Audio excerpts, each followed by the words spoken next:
बिस्मिल्लाहिर्रहमानिर्रहीम। अस्सलाम वालेकुम फ्रेंड्स, मैं हुज़ैब और आप देख रहे हैं traveller 777। Welcome to our YouTube channel. तो फ्रेंड्स, अभी एक न्यूज़ जो है आजकल बहुत गर्दिश में है, यानी पुर्तगाल की इमिग्रेशन बंद हो रही है। अगर बंद हो रही है, क्यों हो रही है, इसके पीछे क्या लॉजिक है, इसके ऊपर हम बात करेंगे। क्योंकि वैसे तो आपको पता है कि इस वक्त जो पुर्तगाल में फॉरेनर्स की तादाद है वो हर साल बढ़ती जा रही है। अभी इतनी ज़्यादा कसीर तादाद में जो गैर मुल्की लोग हैं वो पुर्तगाल में आ रहे हैं। यहाँ पर आप यानी इंडियन, पाकिस्तानी और बांग्लादेशी लोगों को ना अकाउंट करें, इसके अलावा और बहुत ज़्यादा नेशनैलिटीज़ हैं जो दूसरे कंट्रीज से बिलोंग करते हैं और जिनकी मदर टंग भी पुर्तगीज़ है। उनमें अंगोला के लोग हैं, मोज़म्बिक के हैं, ब्राज़ील के लोग हैं। और ब्राज़ीलियन लोगों की इस वक्त ह्यूज कम्युनिटी जो है, आप अगर देखें तो एवरी डे जो ब्राज़ील से प्लेन आ रहे हैं वो भर भर के आ रहे हैं पुर्तगाल में। लैंग्वेज बैरियर उनका है नहीं। तो हम लोग जो आते हैं पुर्तगाल में, यानी कि जो एशियन लोग हैं जिनमें इंडियन, पाकिस्तानी और बंगाली लोग हैं, ये लोग जो हैं इनकी इतनी बड़ी तादाद नहीं है। ये लोग तभी पुर्तगाल का रुख करते हैं जब ये शेंजन में आते हैं, यूरोप के दूसरे कंट्रीज़ में रहते हैं, चाहे तो वो जर्मनी में रहें, हॉलैंड में रहें, फ्रांस में या किसी भी कंट्री में रहें या इंग्लैंड में। तो ये उस वक्त पुर्तगाल की तरफ आते हैं जब इनके डॉक्यूमेंट्स का प्रॉब्लम होता है, इनको डॉक्यूमेंट्स नहीं मिलते, या इन लोगों ने असाइलम अप्लाई किए होते हैं और असाइलम के बिहाफ पर इनको बेनिफिट मिलते रहते हैं, तो ये उसी कंट्री में सर्वाइव करते रहते हैं। लेकिन क्योंकि जब वहाँ से इनको छुट्टी हो जाती है इन लोगों को, तो वो फिर आम अल्फाज में बोलते हैं कि भाई आप सिंपल वे से हमारे कंट्री को छोड़ के चले जाएं। तो फिर वहाँ पे उन कंट्रीज़ में जो है आप समझ लें कि सख्ती भी इतनी है। अगर आप जर्मनी की ही मिसाल लें तो सख्ती भी इतनी है कि उसके बाद बंदा वहाँ पर सांस भी नहीं लेता। डर के ज़िंदा रहने से बेहतर है लोग भाग जाने को प्रेफर देते हैं, वरना उनको पता है कि अगर पकड़ लेंगे तो सीधा वापस भेज देंगे अपने होमलैंड में। यहाँ से जाना आसान है, आना मुश्किल है, तो इसलिए लोग डिसाइड फ़ौरन कर लेते हैं कि चलो अब चलते हैं पुर्तगाल। तो इसलिए मैंने ये बात की है कि आप लोग अपने लोगों को इतना ज़्यादा बेशक ना भी अकाउंट करें तो भी कोई बात नहीं, लेकिन जो दूसरे कंट्रीज़ के लोग हैं, जिस तरह के मैंने बताया कि ब्राज़ीलियन लोग हैं, अंगोला, मोज़म्बिक के लोग हैं, साउथ में प्रिंस और इसके अलावा गिने बिसाओ, इन कंट्री से लोग हमारे लोगों की निस्बत 10-20 गुना ज़्यादा लोग आ रहे हैं इस वक्त। तो पुर्तगाल में जो फॉरेनर्स की तादाद है वो बहुत ज़्यादा है। अभी आप अंदाज़ा लगा लें कि 2024 में इस वक्त जो फॉरेनर्स आ चुके हैं, यानी कि अप्रैल से, अभी हम अप्रैल के मंथ में जा रहे हैं, अभी तक जो लोग आए हैं वो तकरीबन समझ लें कि 5 लाख से भी एक्सीड कर चुके हैं। तो आप अंदाज़ा लगाएं कि अगर इस हवाले से इस तरह से लोग आते रहेंगे तो फिर तो ज़ाहिर है ये लोग भी परेशान होंगे और इन्होंने इमिग्रेशन के सिस्टम को भी एक हाथ में लेके आना है, उसके ऊपर कंट्रोल करना है। अभी क्योंकि ये बात, कोई बात अभी समझ ले कि सामने इस तरह वाज़ह तौर पे नहीं आई कि आप कहें कि आप इमिग्रेशन बंद हो रही है, कल हो रही है या नेक्स्ट वीक या नेक्स्ट मंथ में बंद हो रही है। इमिग्रेशन बंद हो या लॉ जो नए बनते हैं वो इम्प्लीमेंट होते होते इन चीज़ों में टाइम लगता है। इसका ये कभी भी मतलब नहीं होता कि एक बात आई तो हो गया। हाँ, ये एक बात ज़रूर है कि अभी ये लोग जो हैं स्पेशली उन लोगों के ऊपर सख्ती करने जा रहे हैं जो लोग इलीगल पुर्तगाल में आते हैं, क्योंकि पुर्तगाल में आने के बहुत से रास्ते हैं। आप चाहे जहाज़ पे आ जाएं, बस पे आ जाएं, आप जैसे भी चाहें। और कुछ ऐसे बॉर्डर भी हैं आप आराम से पैदल भी आ सकते हैं, कोई आपको पूछने वाला भी नहीं होगा वहाँ पे खड़ा। अगर बंदे की बड़ी बैड लक हो तो वो चेक कर ले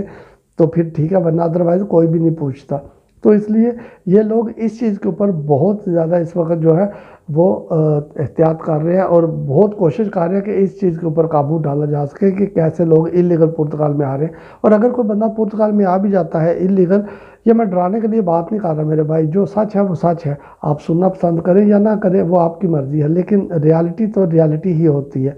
इसलिए क्योंकि अभी जो लोग पुर्तगाल में इलीगल आ रहे हैं उन लोगों के ऊपर ये इसलिए कंट्रोल कर रहे हैं कि उनके बारे में इनको पता नहीं है। उनमें यानी अच्छे लोग भी हैं, बुरे भी हैं, क्रिमिनल लोग भी हो सकते हैं, तो इसलिए इनके पास कोई रिकॉर्ड नहीं होता। जो लोग वीज़ा लेके आते हैं, चाहे वो पुर्तगाल का वीज़ा लेके आए या शेंजन वीज़ा लेके आए, तो एटलीस्ट इनके पास रिकॉर्ड होता है, इनको पता होता है कौन सा बंदा है, कौन से कंट्री से उसने वीज़ा लिया है, कहाँ पर उसने लैंड किया है,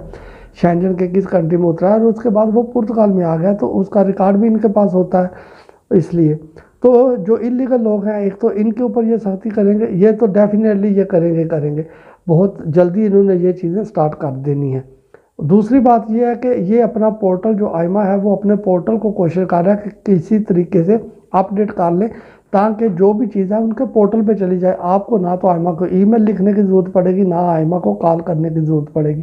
ہاں اس میں کوئی شک نہیں ہے کہ ابھی چیزیں پہلے کی نسبت بہت زیادہ سلو ہو رہی ہیں، ای میل بہت کم آ رہی ہیں، بہت سلو چل رہا ہے پروسیس۔ اگر آپ نے ریزیڈنس کارڈ رینیو کروانا ہے تو بہت سلو ہے، اور ابھی کچھ ایسے آئمہ کے آفس بھی ہیں جہاں پر کہ فنگر لینے کے بعد فرسٹ ریزیڈنس کارڈ ہی بہت لیٹ آتا ہے، اور کچھ اتنے اچھے ہیں کہ ودن 2 to 3 ویک آپ کا ریزیڈنس کارڈ آپ کے گھر ڈیلیور ہو جاتا ہے۔ تو فرینڈز ساری بات کا جو لب لباب ہے وہ تو یہی ہے اس وقت کہ امیگریشن فی الحال بند نہیں ہونے جا رہی۔ ہاں کل کو اگر کوئی نیوز آ جائے اتھینٹیکیٹڈ تو اس کے اوپر بات کی جا سکتی ہے، کیونکہ اب اگر ایک دم سے میں آپ کو بول دوں کہ یہ 4 مہینے کے بعد یا 3 مہینے کے بعد ایسا ہو جائے گا تو میرے پاس ایسی کوئی نیوز نہیں ہے، نہ ہی میں نے کہیں سے سنی ہے۔ ہاں اللیگل والی جو ہے اس کے اوپر آلریڈی ڈیبیٹ بھی ہو رہی ہے ان کے پارلیمنٹ میں، تو اس کے اوپر یہ بہت جلدی جو ہے کوئی نہ کوئی سخت اقدام اٹھائیں گے، دیکھیں گے کہ اب کیا کر سکتے ہیں، کس طرح سے ان چیزوں کو کنٹرول کر سکتے ہیں، کیونکہ جو لوگ لیگل آ رہے ہیں فی الحال وہ ٹھیک ہیں، اور لیکن لیگل اگر آپ پرتگال میں آ جاتے ہیں تو آپ پرتگال میں کام کرتے ہیں، ٹیکس پے کرتے ہیں، اس میں دونوں کا فائدہ ہوتا ہے۔ حال ہی بندہ آگے پرتگال کے اوپر اگر وہ سمجھنے کہ ایک احسان بندہ چلا دیتا ہے، وہ کہتا ہے کہ میں نے پرتگال میں آیا ہوں، میں ٹیکس دے رہا ہوں، بھائی آپ ٹیکس دے رہے ہیں، آپ کی مہربانی، آپ پرتگال میں آئے، بہت شکریہ آپ کا، لیکن اگر آپ ٹیکس دے رہے ہیں تو ٹیکس کی مد میں آپ کو بینیفٹ بھی تو سب سے بڑا ملے گا۔ یہاں پہ آپ ریزیڈنس کارڈ لیں گے، ایک سرٹن ٹائم کے بعد آپ کو جا کے پاسپورٹ بھی مل جائے گا جب آپ ایلیجیبل ہو جائیں گے، تو اس کے برعکس آپ کو کافی چیزیں ملتی ہیں، تو اس میں دونوں کا یعنی کہ فائدہ ہو جاتا ہے۔ وہ کہتے ہیں نا کہ ایک ہاتھ دوسرے ہاتھ کو دھوتا ہے، تو اسی طرح سے مل کے ہی کام کرنا پڑتا ہے۔ اگر آپ ٹیکس دے رہے ہیں تو ٹیکس کی مد میں آپ کو اس کے بینیفٹ بھی ملتے ہیں۔ باقی مزید جو ہے کوئی اگر اپڈیٹ آتی ہے اس کے اوپر یعنی کہ امیگریشن کے اوپر کہ امیگریشن کیسے بند ہو رہی ہے، کب ہو رہی ہے، اور یہاں پہ ایک بات اور بھی بتا دو، اگر بند ہونے والی بھی کوئی نیوز آئے گی تو اس کا یہ مطلب نہیں کہ آج نیوز آئی کل یا پرسوں یا 2 ویک کے بعد یہ بند ہو جائے گی، اس میں ٹائم لگتا ہے، وہ ٹائم بتائیں گے کہ اس ڈیٹ کے بعد جو لوگ آئیں گے ان کا پروسیس کیا ہوگا۔ پروسیس تو پھر بھی ہوگا امیگریشن کا، بھی دوسرے کنٹریز ہیں ان میں بھی پروسیس ہے، لیگل ہے۔ جو ویزے ہیں، ویزے کے متعلق یہ لوگ ابھی پورا شینجن ہی جو ہے وہ اسکل ورکر ویزے جو ہے اسکل ورکنگ کے ویزے وہ ایشو کر رہا ہے، یا ان لوگوں کو ابھی پورے یورپ میں بیسیکلی جو ہے لیبر کی شارٹیج ہے، تو ان کو بندے چاہیے جو سکلڈ ورکر ہوں، جن کے پاس کوئی کام ہو، کوئی ہنر آتا ہو، وہ کسی بھی چیز کا ہنر ہے، آپ چاہے سافٹ ویئر انجینئر ہے، ہارڈ ویئر انجینئر ہے، بال کاٹنے کا کام آپ کو آتا ہے، آپ اگر یا سٹیچنگ کا کام جانتے ہیں، آپ اگر کارپینٹر ہیں، کوئی بھی کام آتا ہے، مکینک ہیں آپ، کسی بھی قسم کا کام آتا ہے تو یہ لوگ آپ کو بہت زیادہ پریفر دیں گے۔ تو اسی طرح پرتگال کو بھی سکلڈ ورکرز کی ضرورت ہے، تو اس طرح سے یہ لوگ ابھی یہاں تو کوئی ویزا لانچ کریں گے ایسے، اور مزید یا پھر جو بھی ہے اگر جو اپڈیٹ آئے گی نہیں وہ آپ کے ساتھ شیئر کر دی جائے گی۔ فرینڈز یہ ضرور بتائیے گا کہ آپ کون سے کنٹری سے ہماری ویڈیو دیکھ رہے ہیں تاکہ آپ کا شکریہ ادا کیا جا سکے۔ پھر ملتے ہیں کسی نئی ویڈیو میں، ویڈیو کو لائک اور شیئر ضرور کیجیے گا۔ اسٹے ٹیون، ٹیک کیئر، اللہ حافظ۔